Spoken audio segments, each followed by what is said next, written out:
ఋషి ప్రధానమైన కృషి ప్రధానమైన ఈ దేశంలో తెలుగు వ్యవసాయం ప్రతి ఒక్కరికి ఇందాక డాక్టర్ లక్ష్మణ్ గారు మాట్లాడుతూ అన్నారు 5 వేళ్ళు నోట్లో పెట్టుకునే ప్రతి వ్యక్తికి అని అన్నారు. ప్రత్యక్షంగా పరోక్షంగా ప్రతి వారికి తెలుగు వ్యవసాయం హిందీ కా వ్యవసాయ హోనా చాహియే. హిందీలో వ్యవసాయ అంటే ప్రొఫెషన్. ప్రతి ఒక్కరికి ప్రత్యక్షంగా పరోక్షంగా ఇది వృత్తి ధర్మం అయితే ప్రపంచంలో కేవలం తెలంగాణనే కాదు ఇంకా ఎక్కడైనా కానీ వ్యవసాయం మనుగడ సాగించగలుగుతుంది. దినాన్ని సూర్యుడు కాపు కాస్తే రాత్రిని చంద్రుడు కాపు కాస్తాడు. అహోరాత్రాలు కాపు కాసేది రైతు.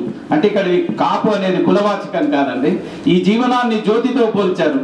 ఈ జీవన జ్యోతి ఆరిపోకుండా ఉండాలంటే ఆహారాన్ని సృజించి కాపు కాసేవాడే కాపు. అటువంటి కాపుకు వెన్నుదన్నుగా ఉండాల్సిన ప్రభుత్వాలు ఆ పని చేయక ఇంకా నేను డిపార్ట్మెంట్లో పనిచేస్తూ గమనించాను. దొంగకు తాళం చేతులు ఇచ్చినట్టుగా సెల్ఫ్ సర్టిఫికేషన్ అని సీడ్ కంపెనీలకు ఇవ్వడం రకరకాలుగా ఇందాక భక్తులందరూ మాట్లాడిన దాంట్లో కూడా మనం గమనించింది ఏంటంటే ప్రతిదీ కీలక వనరులైన ఎరువులు కానీ మందులు కానీ విత్తనాలు కానీ ప్రతిదీ కొనుక్కోవాల్సిన పరిస్థితితో రైతు అది వ్యవసాయం గిట్టుబాటు కావట్లేదు. ఒక చెప్పులు అమ్మేవాడు, ఒక గొడుగులు అమ్మేవాడు, ఒక టేబుల్స్ అమ్మేవాడు, ఎవరైనా ఏ కంపెనీ అయినా తమ ధరల్ని తామే నిర్ణయించుకుంటుంది. ఆ కంపెనీ నిర్ణయిస్తుంది. కానీ ఆరుగాలం కష్టపడే రైతుకు మాత్రం తన ధర, తను పండించిన పంటల ధరని ఒక మార్కెట్ శక్తులు, రాజకీయ శక్తులు, ఇతరత్ర కొన్ని సిండికేట్లు ఇవి నిర్ణయిస్తున్నాయి. ఈ రకంగా వీటిని సాంస్కృతికంగా కూడా మనం ఉద్యమించాల్సిన అవసరం ఉంది. అట్లానే అంటే ఇప్పుడు విప్లవ రూపంలో తీసుకుపోతే అదొక పంద అయితే మన తెలంగాణలో మనం అత్యంత భక్తి శ్రద్ధలతో పూజించే అమ్మవారు ఎవరంటే బతుకమ్మ. ఆదిలాబాద్ సైడు కొన్ని జిల్లాల్లో బొడ్డెమ్మ అంటారు. బతుకునిచ్చే బతుకమ్మ ఉండగా ఆ బతుకుని అర్థాంతరంగా అంతం చేసుకుంటే ఈ తెలంగాణ తల్లి తన గర్భశౌకంతో తల్లడిల్లిపోదా అని ఆలోచించాలి. కాబట్టి ఆత్మహత్యలు అనేవి పరిష్కారాన్ని చూపలేవు. కాబట్టి ఆత్మహత్యల సందర్భంలో వాళ్ళు ఏ భావోద్వేగాలతో ఇవి చేసుకుంటున్నారో ఆ బతుకునిచ్చే అంటే ఒక శిశువుకి పాలు ఇస్తేనే తల్లి పాలతోనే ఆ శిశువు బతికి కట్టగలుగుతుంది. అయితే ఈ రకంగా బతుకునిచ్చే బతుకమ్మను పూజిస్తూ బతుకు చాలించుకోవడం అనేది మన తెలంగాణ వాళ్ళగా మనం ఆత్మ విమర్శ చేసుకోవాలి. ఆ రకంగానే సేంద్రియ వ్యవసాయ విధానం నేను ఎక్కువసేపు నేను కూడా ఫిగర్స్ మన డికే గారు ఇచ్చారు. అవన్నీ నేను మాట్లాడితే మళ్ళీ దేవేందర్ రెడ్డి గారు పూర్తిగా సోదాహరణంగా చెప్పారు.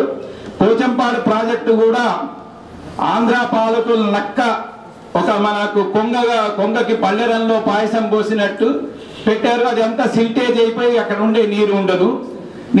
నీరు పల్ల మెరుగు నిజం దేవుడెరుగు అన్నట్టు పల్ల ప్రాంతాలకి ఆంధ్ర ప్రాంతానికి నీరు పోవడం అనేక ప్రాజెక్టులలో అవి కరెక్ట్ గా గ్రౌండింగ్ కాకపోవడం చూసాము. ఇక రైతుల్ని అడిగితే ఇందాక వక్తలు మాట్లాడినప్పుడు అసలు నవధాన్యాలు అంటే మర్చిపోయినారు. అంటే కేవలం కమర్షియల్ క్రాప్స్ కే పరిమితం అయిపోయి చీడపీడల ఉధృతి అవి ఒకటే క్రాప్ రొటేషన్ చేయనందువల్ల డైవర్సిఫై చేయనందువల్ల చీడపీడల ఉధృతి పెరిగిపోతుంది. వ్యవసాయం ఫలసాయం కాదు అనే అపోహని తొలగించాలంటే వ్యవసాయంలో హాస్యాన్ని ఆధ్యాత్మికతను కూడా పెంచుకోవాలి. ఇప్పుడు చిన్నగా అంటే ఒక జస్ట్ ఫర్ రిలాక్స్ గా అయ్యేందుకని ఒక చిన్న జోక్ చెప్పి నేను ముగిస్తానండి, ఎక్కువసేపు మాట్లాడను. ఒక నూతన వధువు పాల గ్లాసుకు బదులుగా పళ్ళరసం గ్లాసు పట్టుకెళ్ళింది. వరుడు ఆశ్చర్యపోయినాడు. ఇదేంటి, నేను నవలల్లో చూశాను, సినిమాల్లో చదివాను, స్నేహితులు చెప్పగా విన్నాను. అందరూ పాల గ్లాసు పట్టుకొస్తారు, నువ్వేంటి పళ్ళ రసం గ్లాసు పట్టుకొచ్చినావంటే మా నాన్నగారికి ఫ్రూట్ జ్యూస్ సెంటర్ ఉన్నదండి, ఫ్రూట్ జ్యూస్ దుకాణము, అందుకని ఫ్రూట్ జ్యూస్ పట్టుకొచ్చినా అంటది. ఇంకా నయం పెస్టిసైడ్ షాప్ ఉందన్నావు కాదంట. సో పెస్టిసైడ్స్ రెసిడ్యూస్ ఉన్న కారణంగా నీరు కలుషితమైతోంది, భూమి కలుషితమైతోంది, వాతావరణం కలుషితమైతోంది. చివరికి మన తల్లి పాలలో కూడా అవశేషాలు ఉంటూ ఈ కమర్షియల్ దృక్పథంతో కొన్ని మార్కెటింగ్ శక్తుల యొక్క మాయాజాలంలో పడి వ్యవసాయం కూడా కమర్షియలైజ్ అయిపోయింది. ప్రతిదీ ఈ హృదయాలు కూడా కలుషితం అయిపోయినాయి. అయితే అల్లాకే మఖ్లూక్ చాహనే వాళ్ళకు అల్లాహ్ చాతా అన్నట్టుగా నేచురల్ ప్రిడేటర్స్ కూడా వ్యవసాయంలో ఉంటాయి. ఈ మిత్ర కీటకాలని పరిరక్షించుకోవాలంటే సేంద్రియ వ్యవసాయ విధానమే వాడు. ఇందాక లక్ష్మణ్ గారు మనం ఇప్పుడు సహకార రంగంలో వారు చెప్పారు ముల్కనూర్ సొసైటీ గురించి కానీ, అట్లానే నిజామాబాద్ లో అంకాపూర్ రైతుల ఇది కానీ, అట్లానే డెక్కన్ డెవలప్మెంట్ సొసైటీ వాళ్ళు జహీరాబాద్ లో పాత పంటలు అని సీడ్ బ్యాంకింగ్ కూడా చేస్తున్నారు. వాళ్ళు కొన్ని వందల సంవత్సరాల నుంచి వచ్చిన సీడ్ ని, ట్రెడిషనల్ సీడ్ ని వాళ్ళు పరిరక్షిస్తూ ముందు తరాల వాళ్లకు అందించే ఆ ప్రతిభ గల వాళ్ళు కూడా జహీరాబాద్ తెలంగాణ వాళ్ళే. ఇన్ని రకాలుగా మనలో అంటే తెలివితేటలు ఆ దృక్పథము ఉండి కూడా అంటే హార్డ్ వర్క్, నాలెడ్జ్, యాటిట్యూడ్ అనే వాటికి ABCDలకు A to Z 26 లెటర్స్ కి ఒక్కొక్క మార్కు, ఏకి 1, బికి 2 అట్లా వేసుకుంటూ పోతే హార్డ్ వర్క్ కి 96 మార్కులు, నాలెడ్జ్ కి 98, యాటిట్యూడ్ కి మాత్రం 100 మార్కులు వస్తాయి. కాబట్టి మన యాటిట్యూడ్ మార్చుకోవాలి. పెద్దలు చెప్పిన విషయాన్ని నేను మళ్ళీ అది రిపీట్ అవుతాయి. నాకు ఈ అవకాశం ఇచ్చి ఇటువంటి తెలంగాణ రిసోర్స్ సెంటర్ లాంటివి చర్చా వేదికలు గ్రామాన జిల్లాల్లో చెప్పే హరేక్ మొహాం పే లేజానా హై. ఈ అవేర్నెస్ లేకపోతే ముందు తరాల వాళ్ళకి వ్యవసాయం అనే దాని మీద అసలు ఇప్పటికే వ్యవసాయం అంటే ఏదో గోచి కట్టుకొని తిరిగేవారు అన్నట్టుగా అట్లా ఒక ఏకభావం ఏర్పడ్డది.